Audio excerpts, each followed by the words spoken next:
Monks are masters of barehanded combat and never rely solely on the need to have a weapon in their hands to defend against their enemies. Although most widely known to the outside world for their fearsome jabs and flying kicks, they refuse to limit themselves to a single method of combat. Many monks prefer instead to soak it up and seem to revel in the intoxicating effect of absorbing blow after blow while their companions press the attack. Other monks specialize in calling upon the restorative power of the mists to balance the good and bad energy within people, returning them to good health and fortune. They seek spiritual balance in life and combat, and as dangerous as monks can be on the battlefield, they're rarely looking to pick a fight without just cause.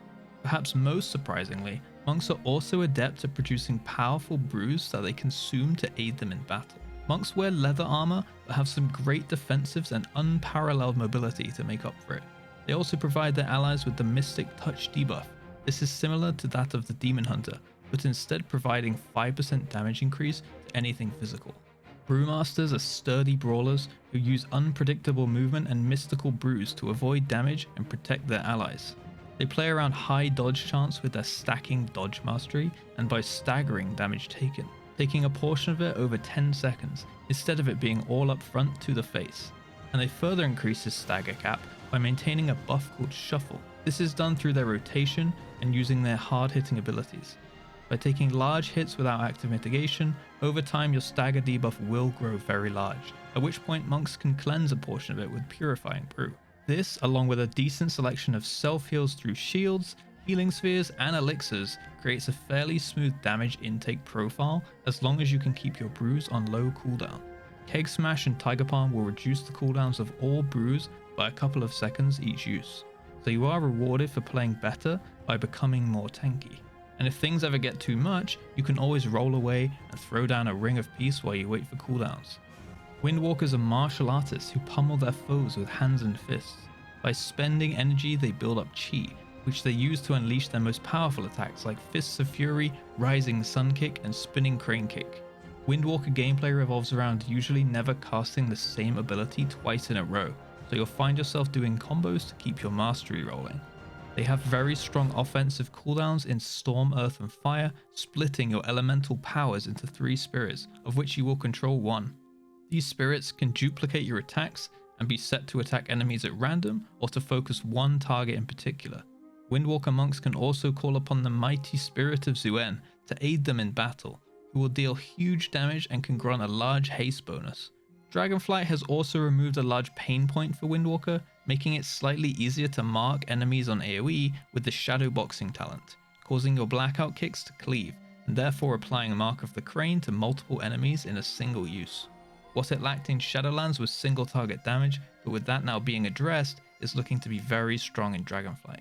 Mistweavers are healers who master the mystic art of manipulating life energies aided by the wisdom of Yulon the Jade Serpent and Chi-Ji the Red Crane.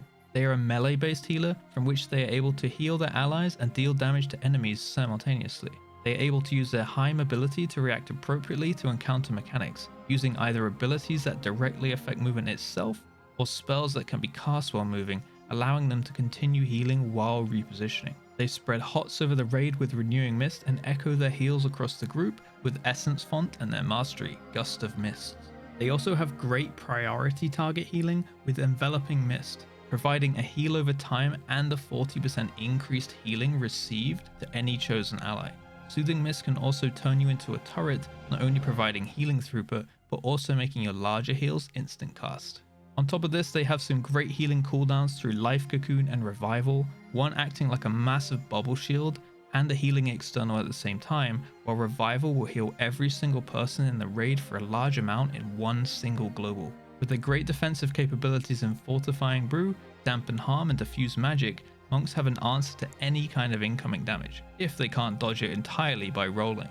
They also bring utility in the form of Paralyze, Leg Sweep, and Ring of Peace, giving great CC options on fairly low cooldown. In Arena, monks are very slippery and hard to catch, especially Mistweavers, and they can choose opportune moments to deal high burst damage, even going through large defensives. With Transcendence and their strong CC capabilities, they have a great toolkit for almost any matchup. On screen is a first look at the monks' tier sets and bonuses for the first raid in Dragonflight, Vault of the Incarnates. If you want to master Kung Fu, have extremely high mobility, and be able to fill all roles with very different playstyles, then definitely consider checking out the Monk. Comment what you'll be maining in Dragonflight, and if you can't decide, check out the next class on screen now.